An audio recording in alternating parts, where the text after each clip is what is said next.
began to forget the world we know.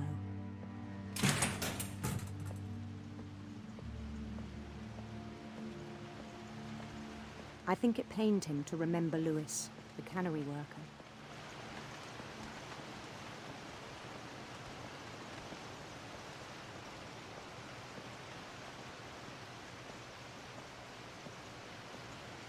He began to despise the man with a royal contempt.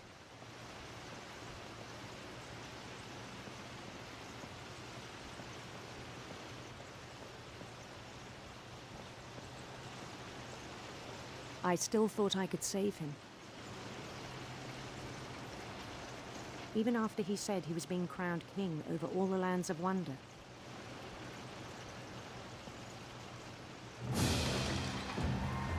The palace would be packed with his companions.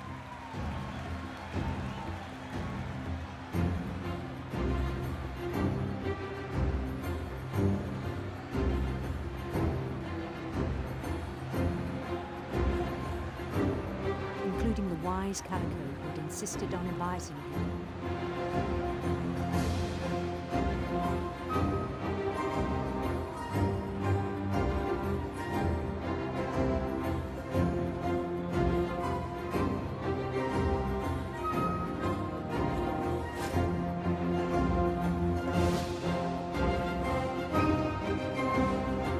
His queen waited, holding his crown.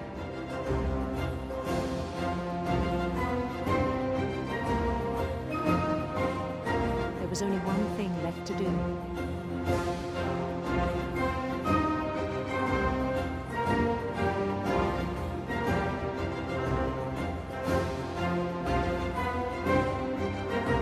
Bend down his head.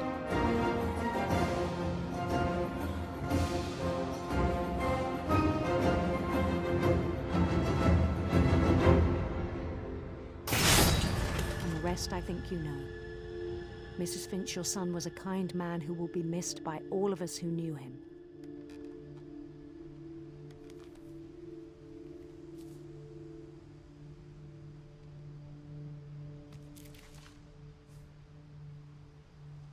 My brother was really cool. I wish you could have met him.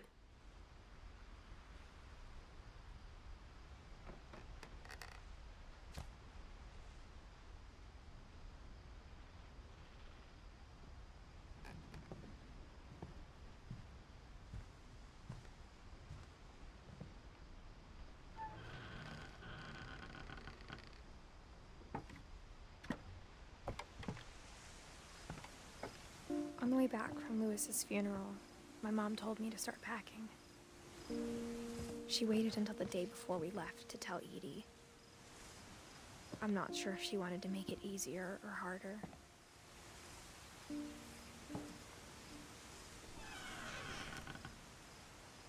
I wish we'd stayed. But I understand why we left.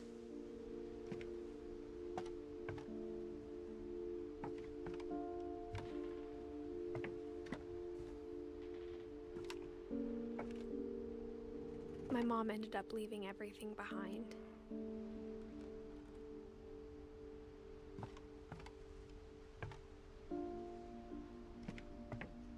What happened that night had been coming for a long time. Maybe it should have come sooner.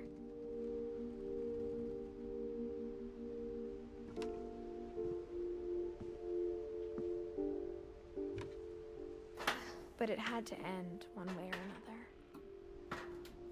All that's left now is to tell you about that last night.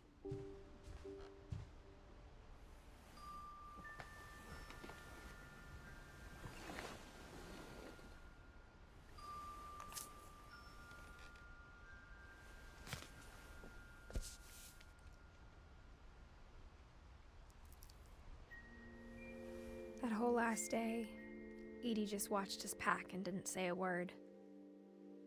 Until supper, when she raised her glass and said, "To our final night together, and all our final nights apart." Grandma, you know what I said about alcohol. Some of your medications are very Edith, specific. I left a present for you in the hallway. Why don't you go open it? The grown-ups have to argue now. I'm sorry, you're right.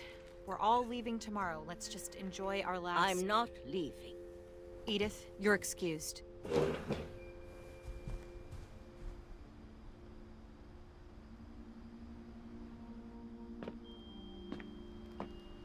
The power had been shut off that morning, but Edie always had plenty of candles. When my mom sealed the library, I don't think she knew about the other entrance. Or that Edie had a key to it.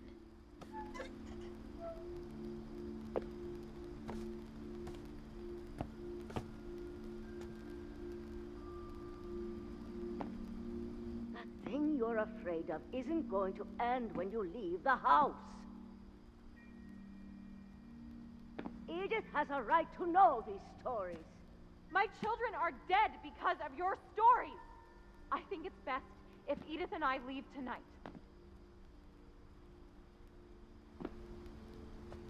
We'll have the nursing home send a van for you in the morning, okay?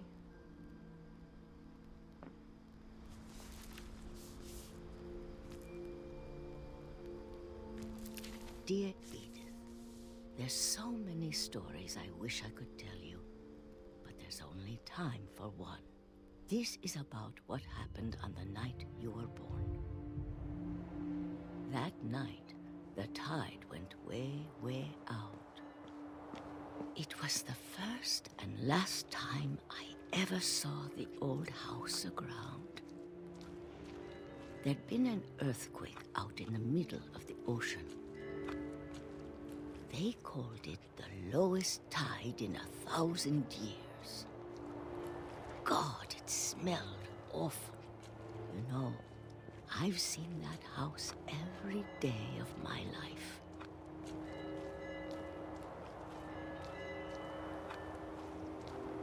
But I never thought I'd go back to it. When the fog rolled in, I lost my way.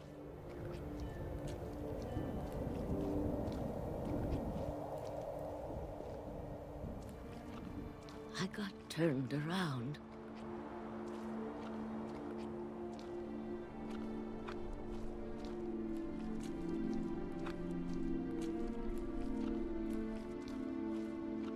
I started seeing things.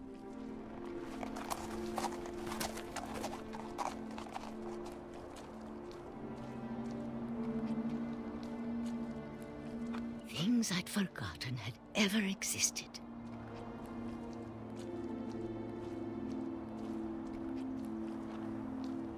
But when I saw them, they felt like old friends. That night, a lot of things came back to me. Or maybe I came back to them.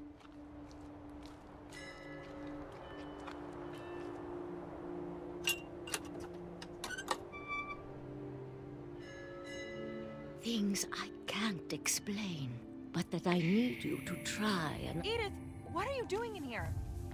It's mine! Edith! Mom, you're gonna rip it! Let go! I kicked and screamed, but Mom dragged me to the car.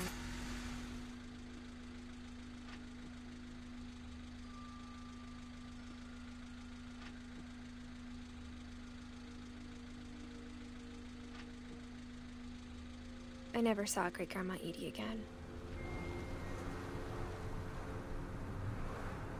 The next morning, the van came to pick her up, but she was already gone. After that, we moved around a lot.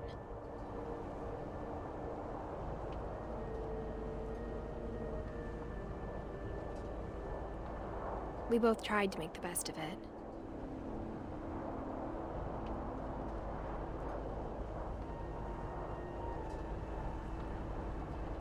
A few years went by.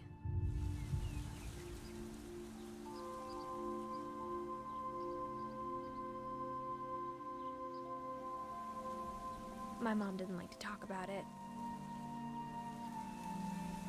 but she started getting sick a lot.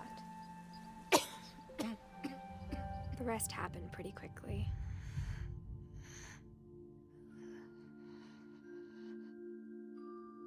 She got better for a while,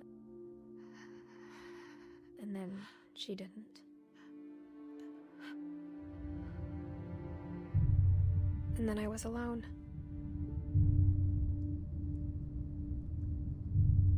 The last Finch left alive.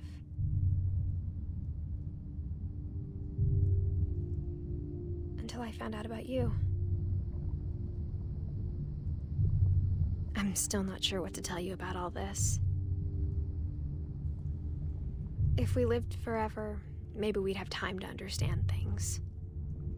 But as it is, I think the best we can do is try to open our eyes. And appreciate how strange and brief all of this is. This journal was supposed to be for you. But now I hope you'll never see it. I just want to meet you and tell you all these stories myself. But I guess if you're reading this now, things didn't work out that way.